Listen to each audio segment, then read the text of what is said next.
اعوذ باللہ من الشیطان الرجیم بسم اللہ الرحمن الرحیم۔ روز عاشور امام حسین علیہ السلام کے عام خطاب، آپ کی عمر ابن سعد کے ساتھ گفتگو اور اس کے واپس اپنی سپاہ میں چلے جانے کے بعد عمر ابن سعد ایک مرتبہ پھر اپنے لشکر سے نمودار ہوا اور حسین ابن علی کے خیموں کی طرف ایک تیر پھینک کر اپنے سپاہیوں سے بولا، امیر کے سامنے گواہی دینا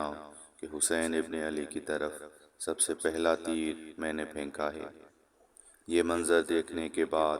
کوفیوں نے امام حسین علیہ السلام کے خیموں کی طرف تیر پھینکنا شروع کر دیے اور دشمن کی طرف سے پھینکے جانے والے یہ تیر بارش کے قطروں کی طرح خیموں پر برسنے لگے۔ کہا جاتا ہے کہ اس موقع پر اصحاب امام حسین علیہ السلام میں سے بہت کم ایسے افراد بچے تھے جن کے بدن تیروں سے محفوظ رہے ہوں۔ یہ دیکھ کر امام حسین علیہ السلام نے اپنے اصحاب سے فرمایا، اٹھو اے صاحبان عزت و شرف اور اس موت کی طرف بڑھو جس سے فرار ممکن نہیں۔ یہ تیر اس قوم کی جانب سے تمہارے لیے جنگ کا پیغام ہے۔ خدا کی قسم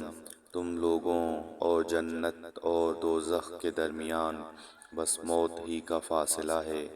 جس سے گزر کر تم جنت میں پہنچو گے اور وہ دوزخ میں ڈالے جائیں گے۔ اس موقع پر امام حسین علیہ السلام کے اصحاب نے یکجا ہو کر ایک شدید حملہ کیا اور حق اور باطل کی فوجوں کے درمیان گھمسان کی جنگ ہوئی۔ اس حملے کے بعد گرد و غبار بیٹھا تو پتہ چلا کہ امام علیہ السلام کے اصحاب میں سے 50 جان نثار جام شہادت نوش کر چکے ہیں۔ اس موقع پر حسین ابن علی علیہ السلام نے اپنی ریش مبارک ہاتھ میں لے کر فرمایا، اللہ تعالی یہودیوں پر شدت کے ساتھ اس لیے غضبناک ہوا کہ وہ اس کے لیے ایک بیٹے کے قائل ہوئے، عیسائیوں پر اس لیے بے حد ناراض ہوا کہ انہوں نے اللہ رب العزت کو تین میں سے کا تیسرا قرار دیا، اور مجوسیوں پر اس لیے شدید طیش میں آیا کہ وہ خدا کی بجائے سورج اور چاند کی عبادت کرنے لگے، اور اب اس قوم یعنی لشکر یزید پر اس لیے انتہائی غیظ میں آیا ہے کہ وہ ایکا کر کے اپنے نبی کے نواسے کو قتل کرنے کے درپے ہیں۔ امام حسین علیہ السلام نے اپنی گفتگو کے اختتام پر فرمایا، واللہ میں کبھی ان کے مطالبات نہیں مانوں گا یہاں تک کہ اپنے ہی خون میں رنگا ہوا اللہ سے ملاقات کروں گا۔ پھر آپ نے بآواز بلند فرمایا، کیا کوئی مدد کرنے والا ہے جو ہماری مدد کو آئے؟ کیا کوئی مدافع ہے جو حرم رسول کا دفاع کرے؟ جب امام علیہ السلام کی یہ آواز عورتوں اور بچیوں تک پہنچی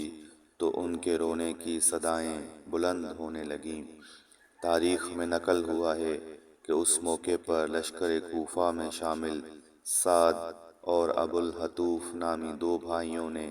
امام علیہ السلام کا استغاثہ سن کر اپنی رائے بدل لی